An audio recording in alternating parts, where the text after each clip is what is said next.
اینم در ادامه معرفی بازار بزرگ و ارگ کرمان. به به، اینجا پتو فروشی، سوغات اصیل کرمان. سلام، وقتتون بخیر. وای به جذابی داره. این پتوهای سنتیه. خیلی روشون کار شده. یعنی نتیجه ساعت‌ها وقته. میگه یه طرح خامه که بعد به این شکلی تبدیل میشه. مرسی. فکر میکنم خارجی ها خیلی از اینجا دیدن میکنن.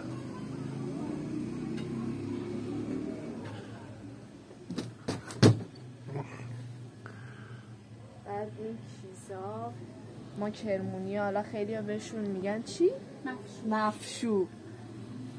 مفشوه، حالا نمیدونم توشون وسیله های کوچیک، توشون قبلا سکه میذاشتن. آره، جواهراتی چیزی بیشتر به همین معروفن.